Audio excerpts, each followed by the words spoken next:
Welcome to Season 6 of the Prosthetics and Orthotics Podcast. We are absolutely thrilled to have you on board. We're talking to experts who know their stuff, the patients who've experienced these technologies firsthand, the vendors who provided the tools, and the thought leaders shaping the future. Together, we will uncover the ways to make the lives of those relying on these incredible technologies even better. We hope these discussions are going to be the highlight of your day.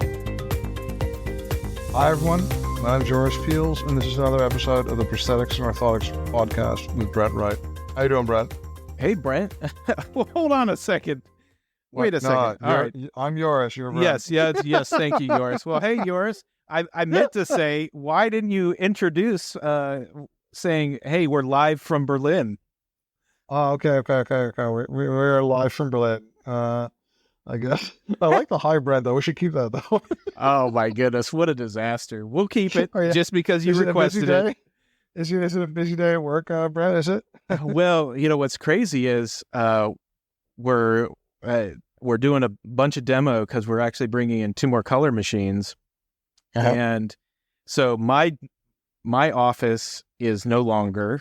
And so literally I'm like on a stand-up desk in a corner somewhere, away from it. And we've just it's just been crazy. Yeah. Lots of orders, lots of interest in 3D printing and such. And so it's weird as far as just, it's starting to snowball a little bit of people truly interested in 3D printing. Like, hey, this could be a thing. So I think that's exciting. Is it like word of mouth? Is it how you get new customers, or?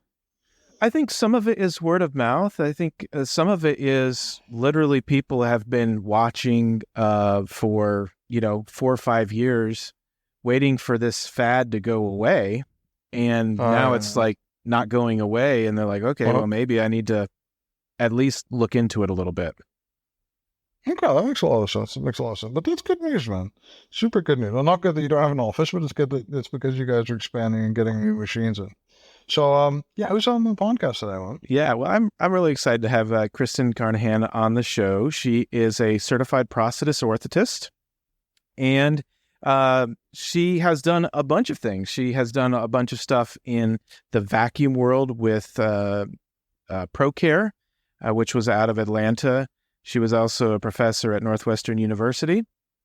And then she now is at Michigan, the University of Michigan Prosthetics and Orthotics Center, where she'll be doing some clinical stuff, some R&D stuff, and all that. So I'm really excited. You know, she's experienced, been in the field for a while, so I'm very excited about getting her perspective on the field in general, where things are going, a little look into some of her specialty, which is elevated vacuum.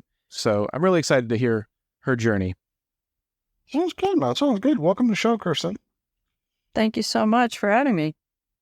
So Kristen, first off, how'd you get started in OMP? Okay, well, I'll try to keep this somewhat concise, but I think it's helpful to kind of share the whole story a little bit.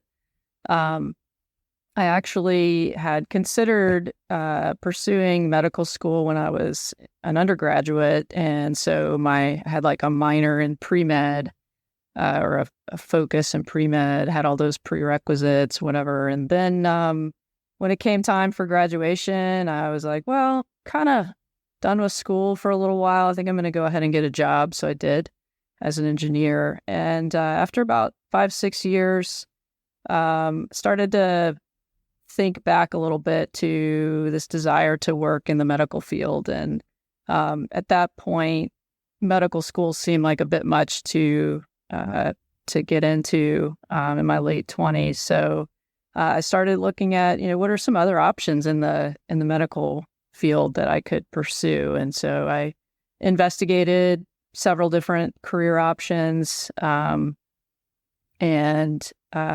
sort of stumbled on orthotics and prosthetics. And the way that happened is I was actually clicking around on the Georgia Tech website, looking at their rehab engineering graduate program and trying to understand what type of research they were doing. And through their program website, I clicked on something that landed me on the orthotics and prosthetics program website. And, it wasn't really anything flashy. I don't know how many people maybe remember from those years, like looking at the Georgia Tech program website. And nothing against Georgia Tech or their program, but, just had a couple of photos showing people, working with others. Most of it was like faculty working with students or students with each other. And it showed a few orthoses. And it caught my attention because I could tell right away that this was something that would blend my love of engineering and problem solving with patient care and working with people. And so I started to investigate it further and confirmed after spending some time with a few practitioners in their offices that this was something I really was interested in and wanted to pursue. Okay, everyone's journey is pretty much unique, but it's pretty much like one thing that keeps coming back is people like to either tinker or kind of more maker type people or craft type people or engineers, or maybe people who haven't been engineered but kind of should have been engineered and they're kind of getting into this, they find this kind of fusion of this thing. So this really succinct thing, helping people in engineering or helping people in some medical stuff, that kind of keeps coming back. But I love that every time we ask people, and it's like almost completely random. However we got here. So, and then did you also fall in love with this? Did you also were you always like, oh my God, this is going to be my life consuming passion? Was there a moment as well when you had that? I do love the profession, and I've loved working with patients, seeing the difference that we make in the lives of people has been extremely rewarding. So, I guess you can say that I've fallen in love with it and made a decision to dedicate, my career and life's work to this profession at this point. It's interesting when I made the decision to leave clinical practice and enter into the world of education and teaching. It was really hard. It felt like I was walking away from that love to an extent. Giving up on my patients or, kind of letting them down in a way. But what I've learned is that, those patients and my colleagues clinically were really supportive and saw the same vision that I saw, which was teaching gave an opportunity to have a different and even broader impact on the profession. And what drew me to it was not only that, but also the opportunity for me to learn more, to have a broader view than just what I was seeing in my own little clinical world, which was great. But I definitely have experienced that, just being able to see different types of clinical settings, what people are doing across the country and the world, which has been really interesting. It's interesting to me because everyone is pretty much very hands-on here, even if you have your own practice, or even if you have a chain or something like that, you're pretty much more hands-on than you would be in a lot of other managerial kind of positions, a lot of other jobs. And there's also no purely academic path really, but there could theoretically be. There's very few people that are just like purely academic, orthotics research forever or something, right? I don't think that really exists. So to me, it's really interesting, like the switch between working with patients every day and all of a sudden standing in front of a classroom must be really, really harsh. It must have been like much more so than in other disciplines, right? It wasn't as hard as you might think. And I think the reason is that, kind of going back to what you asked me earlier, yours, which is, do I love this profession? And the answer is yes. And that passion is really what I think provided a foundation to me for teaching and being able to do so, with some level of confidence, even as I was, learning new things and experimenting and, kind of deciding after trying some different things what could be improved upon. That process of learning and growing is similar to clinical practice, but I would say that what fueled my teaching the most was my passion for what we do and for doing it really well. Okay, that's cool. That sounds very logical as well. Then how do I know if you found if I was a practitioner, how would I know that teaching is right for me? Because okay, I have a passion for the profession. Tons of people have that. What's a real way that I could know? Is it that I like to tell stories? I like to train people. What is it? What are the ways that I can know that teaching might be right for me? Yeah, that's a really good question, yours. And I would say there are a couple of things that I would ask someone who's considering this idea of transitioning to teaching. And one of them is, do you love sort of the digging into the hard questions of why, not just how we do things, but why?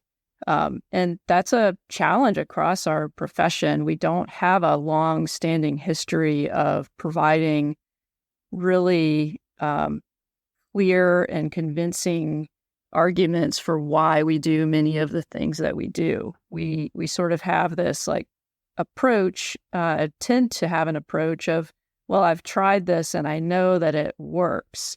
And there's nothing inherently wrong with that approach and that mindset.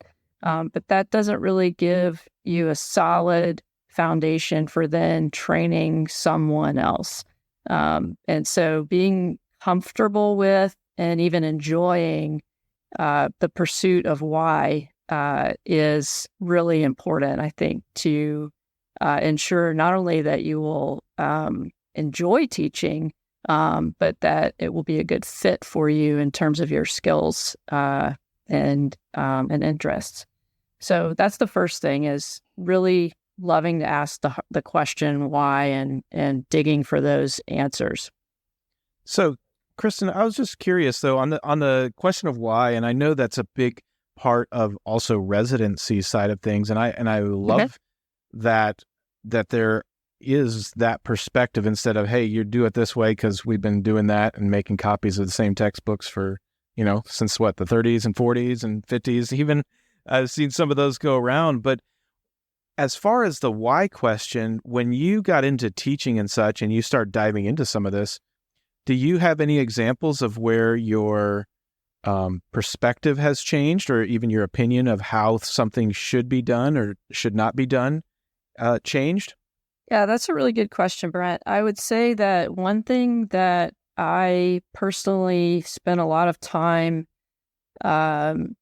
digging into when I started to teach, more than I had, admittedly, more than I did in practice, is understanding the why behind our lower limb prosthetic alignment principles and practices. So, there are a couple of ways that when you're learning, that you can approach alignment, and really anything that we learn. One approach is to memorize the information that's put before you, get through the exams and all of that, and then get into practice and kind of figure out some practical way to make that work for you. And I would say that to some extent, that's kind of what I did. Maybe with a little bit more inquisitiveness, but I would say, admittedly, I kind of took that route. And I realized when I was faced with this challenge of teaching that this is not sustainable. And I'm not comfortable getting up and trying to walk somebody through something that I can't defend and explain really thoroughly. So I spent a lot of time going back to, you mentioned the textbooks from the 30s, 40s, 50s. I went back to some of the original publications that gave us our foundational principles for alignment. And I found that many of them were written by engineers, and they did provide some really sound reasoning and explanation for the principles that we still use today related to lower limb prosthetic alignment and many other things. But that's one area, Brent, that that I did explore and would say, kind of as I'm going back into clinical practice now, I feel much more confident in being able to approach that with a sound understanding of the foundational principles rather than just relying on my practice and what I've been shown, if that makes sense. Can you, so what would you say is your overall philosophy now on alignment? Like, hop into the weeds with us just a little bit on that. Yeah, I don't really have necessarily a totally different philosophy, but I guess I would say one takeaway for me from that journey of exploration is that the principles that we use are based on seeing the alignment at a particular moment in time. And typically that is at mid-stance for the prosthetic limb. And the bench alignment that we talk about is intended to simulate that point in time during the gait cycle. And so if you keep that in mind when you're observing what you see in gait, then you can understand and troubleshoot quite a few things that are happening elsewhere in the gait cycle if you first focus on what's happening at mid-stance. And I would even say backing up from that, you want to first actually assess that alignment statically before the person starts walking. And there are a couple things to look for statically.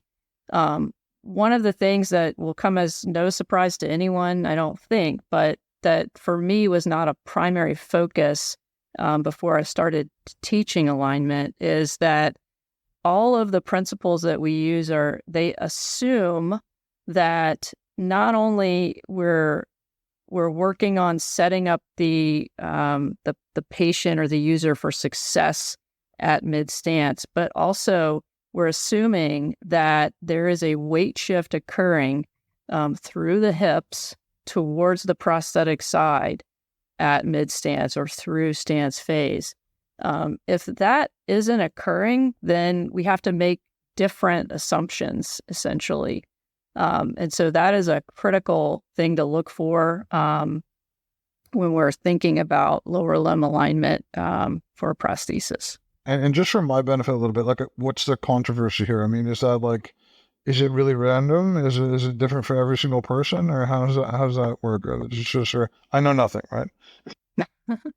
I don't think there's a controversy. I guess I would just say that we definitely have some principles that are rooted in some very clear assumptions. And if we aren't really aware of what all those assumptions are, then we can kind of get lost at chasing some alignment challenges that maybe aren't as complex as they seem. So I would say we can really simplify the process by first understanding the person, their strength, and looking for those clues, particularly, as I mentioned, looking for that weight shift to occur over the prosthetic limb at mid-stance. So no controversy here. I would just say that when we're in the process of assessing particularly dynamic alignment, and you get to a point where things seem a little confusing, it's hard to pinpoint one problem, for example, the best approach at that point is to go back and assess the starting point and assess your static alignment and what your goals were and why you had those goals.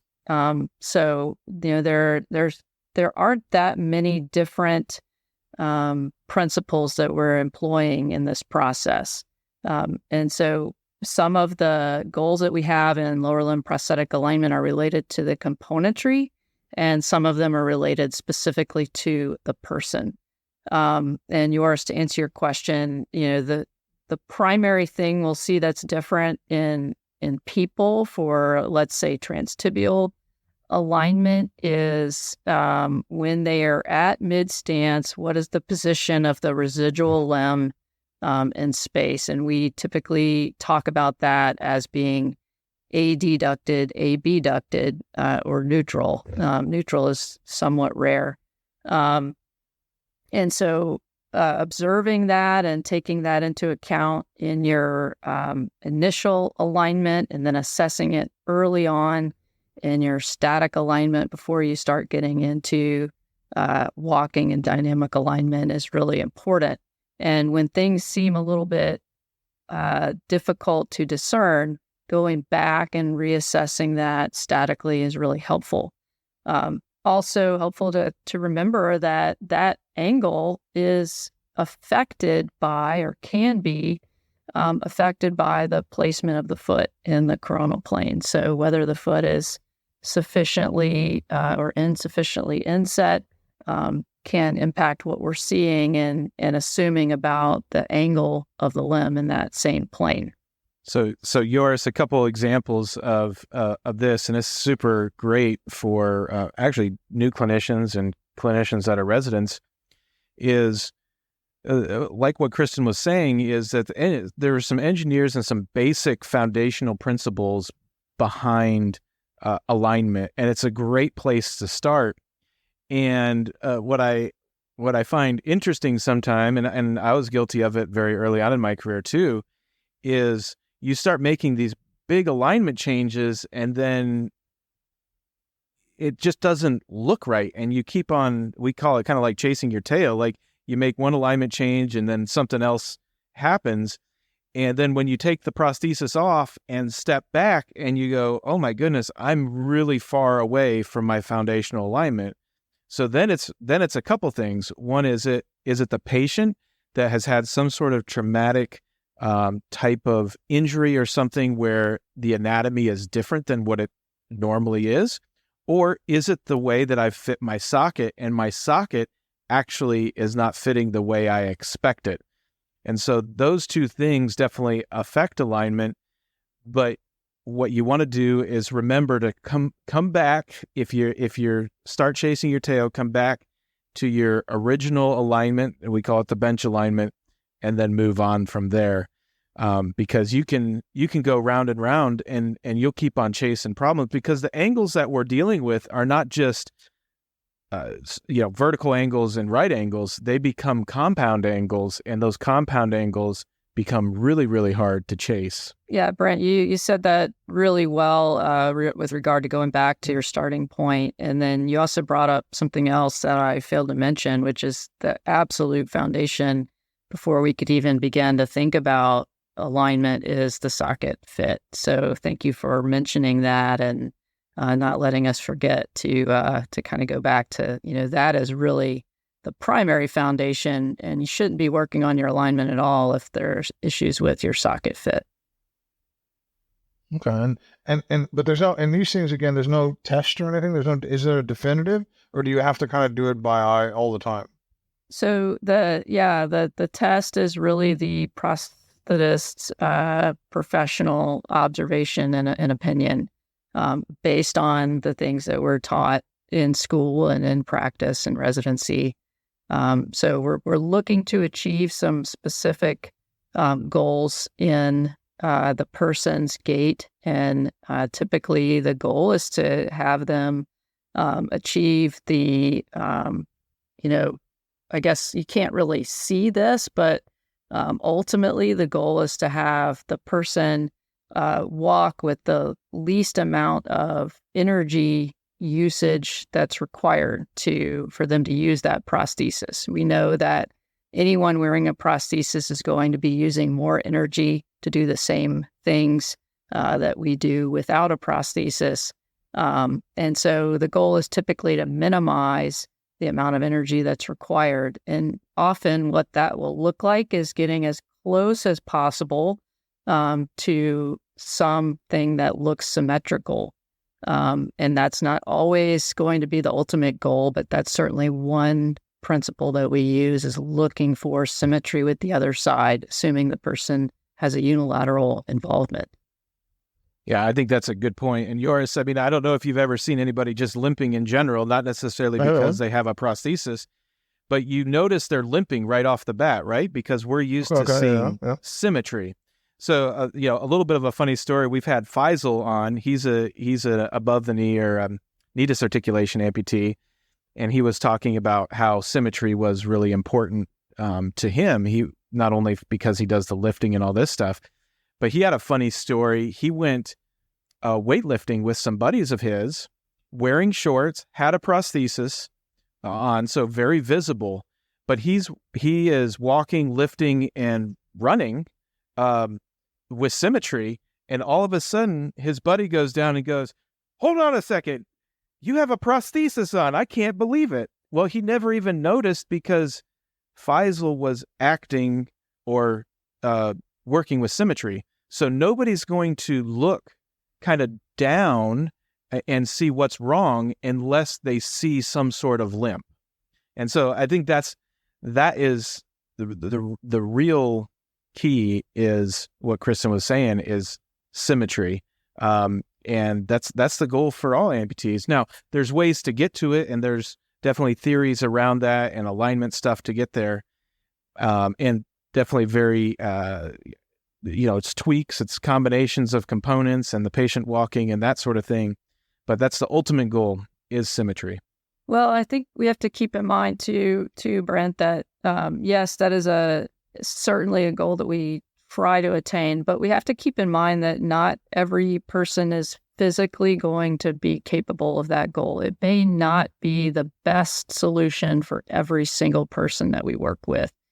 And so, being aware of that person's particular strength, range of motion limitations, if there are any, is really important. Considering the level of amputation and the implications of that on the ability to achieve symmetry is important. And so I think, yes, it's a great goal to have and something we work towards, but we have to acknowledge that it isn't always possible to achieve. And so getting close to that is potentially going to be the best solution for different people. So just want to kind of acknowledge that, yes, symmetry is nice, but it isn't always going to be the gold standard for every person.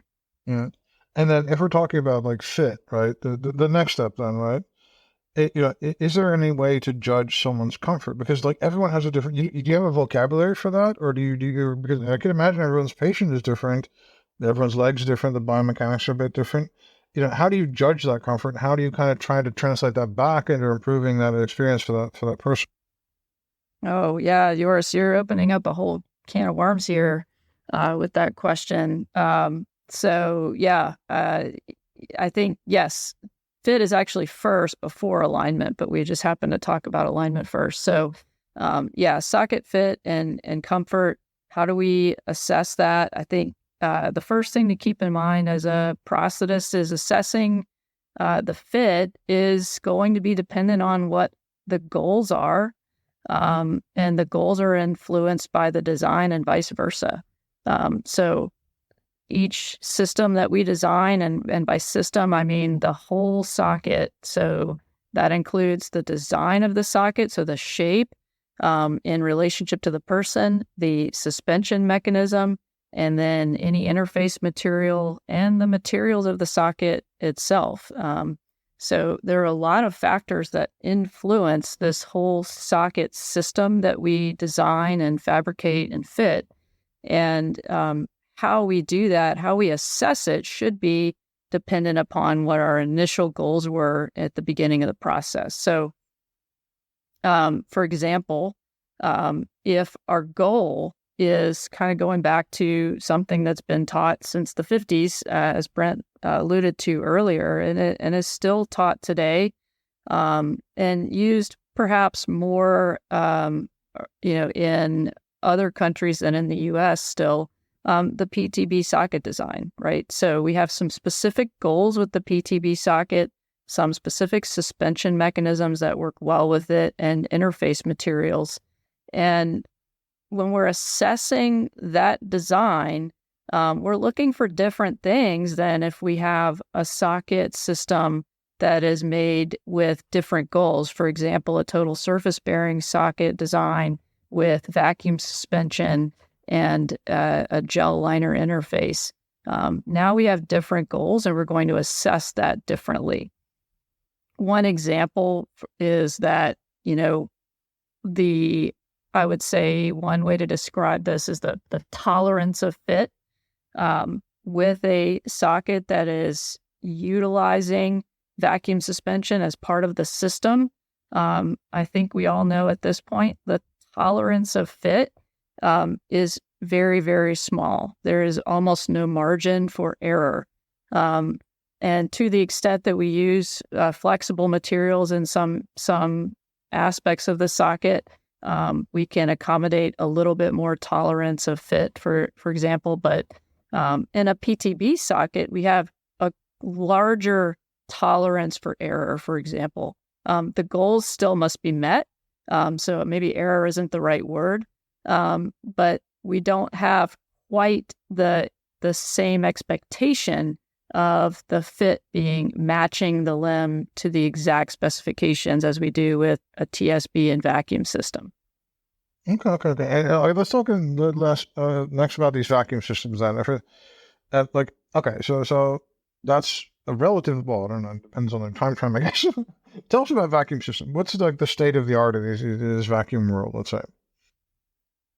Yeah, well, active vacuum suspension has been around now for, I guess, over 20 years, and was introduced by the late Carl Kaspers and developed by him. There were quite a few early adopters, I'll call them, of this system, and one of those was Stephen Schulte, who I worked for and with for many years, as well as the late Russell Walker, who worked with him and learned alongside him as well.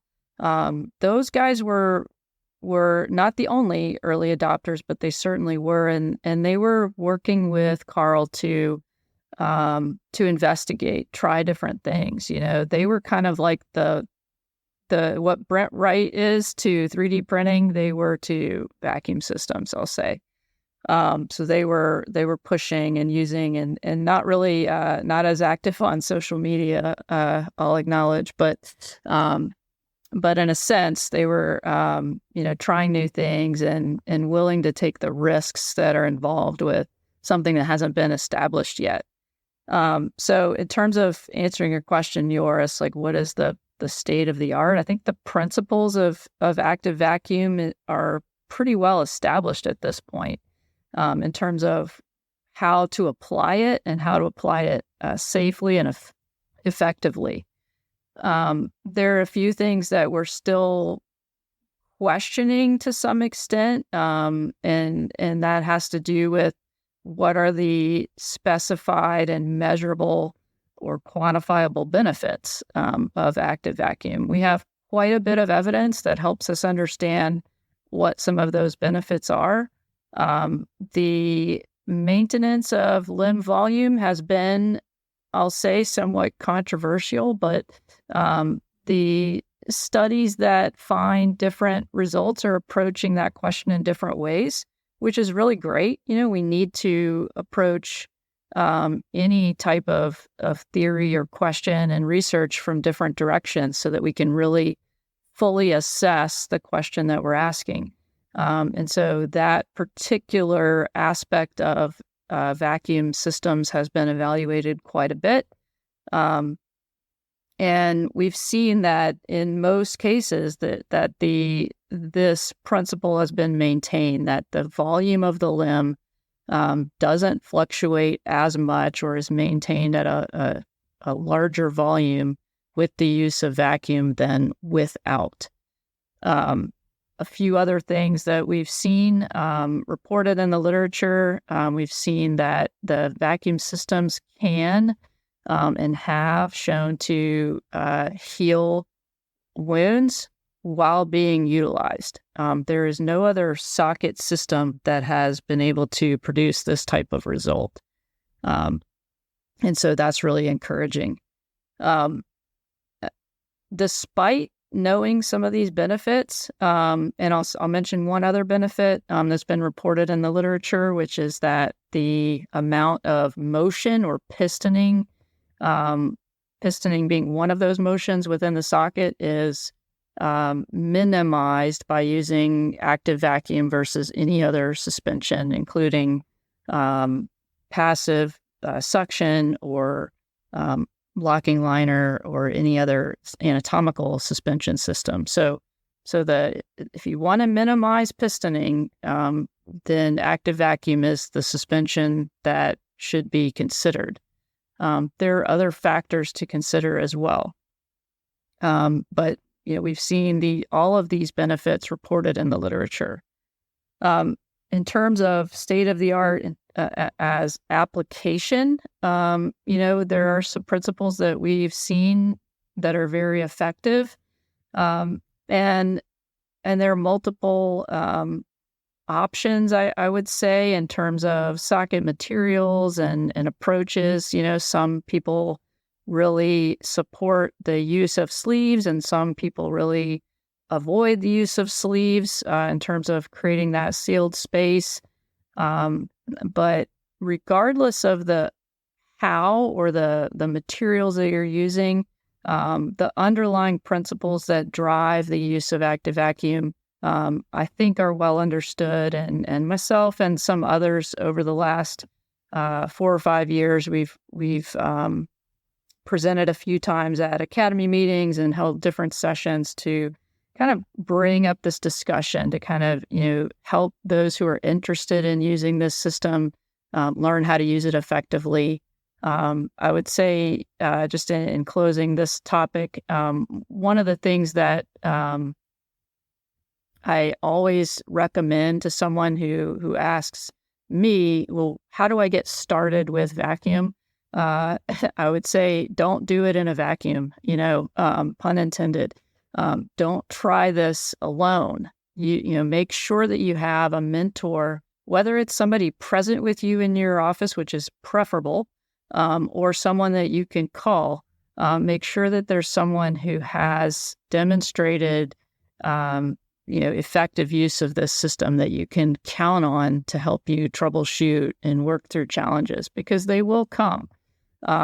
And there are certainly many people who have attempted to use active vacuum, run into issues a few times, and then just decided it wasn't worth their effort or trouble or whatever they want to call it. And I would tend to, want to have a discussion with those people and try to understand what the challenges were. Because the system, when approached and designed and implemented according to the principles that we have in place, it works really well. Yeah. So, now that you're moving from this world of academia to private practice, what are some of the things that do get you excited about, practicing again? Are there some things that you're wanting to dive into or find out more about, or is it just seeing patients again, or what is it? Yeah, I'm actually excited about quite a few things, Brent. And one of those is just getting back into the relationships that we build with our patients. I've experienced a totally different type of joy in developing relationships with students, and I still stay in touch with a number of former students. And so that there hasn't been necessarily a void, so to speak, with that, but the patient relationship is certainly different. So I am looking forward to getting back to that. Additionally, I'm excited about being in a clinical environment that is very busy.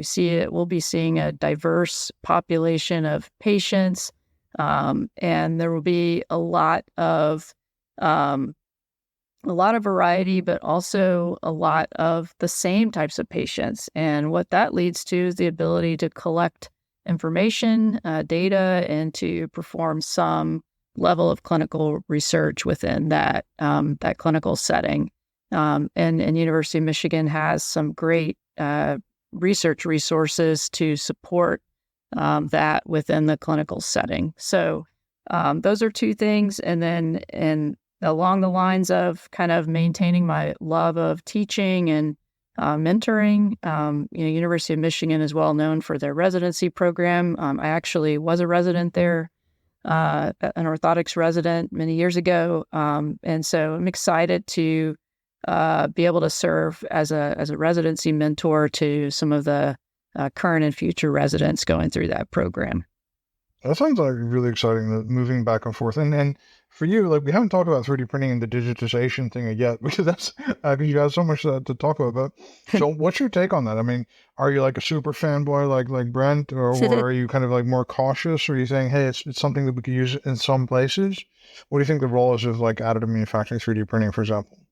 Yeah, I'm glad you brought that up because, prior to going into my teaching role, the practice that I was in really wasn't adopting 3D printing or scanning. I had some very limited exposure to scanning in my orthotics residency, actually, back at U of M. They were early adopters, particularly for cranial remolding orthoses and for some of the spinal orthoses as well.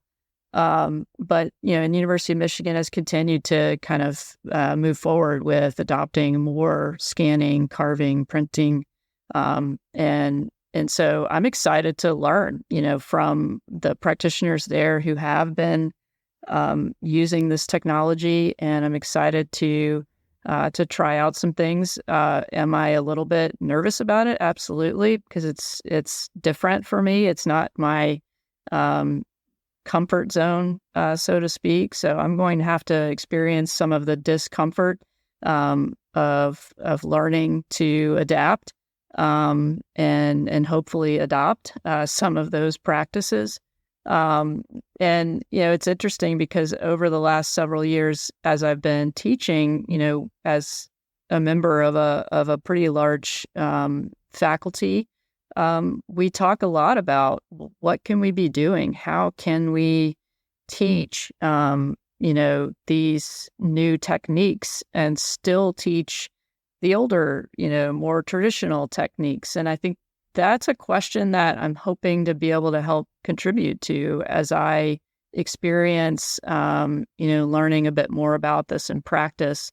I think that, our gut reaction as practitioners, particularly in kind of my age range and maybe even older, those of us that learned everything non-digitally, we have a tendency to think that the best approach is to do everything that we did and then learn how to do the newer, approaches or implement the newer technologies. And I'm not sure that that's, really going to be effective and sustainable. We don't have the time in the training process to teach what we have been teaching and then add more. And so we're going to have to learn and figure out how to teach the fundamental principles that we need to achieve the goals that we have for our patients, but also kind of learn to use the newer technologies in that process. And so all of our educational programs are asking these questions. And certainly as I'm going back into practice and hopefully learning to embrace the newer technologies more, I hope to be able to offer some perspective and input into helping answer those questions and create some solutions for not only practice, but how we're teaching and training future practitioners as well. Well, that sounds wonderful. It sounds like really. I love the fact that you're qualifying this. You're not like, oh yeah, teach everything. It's amazing. I love the fact you say, look, we have constraints, and this is a new thing, but there's lots of other stuff going on. So I think that's a really realistic approach. I think that's that will really benefit everyone. So thank you so much for your time today. Absolutely. Thank you for having me on your podcast. And Brent, thanks for being here again. Yeah, this was great. And thanks, Kristen, for hopping into the weeds just a little bit on some of this stuff, the vacuum, and also sharing the perspective around education. And here at the end of 3D printing, I think that's all good and great perspective for our listeners. So thank you. So everyone else, thank you for listening today. and have a wonderful day. This is another episode of the Prosthetics and Orthotics Podcast.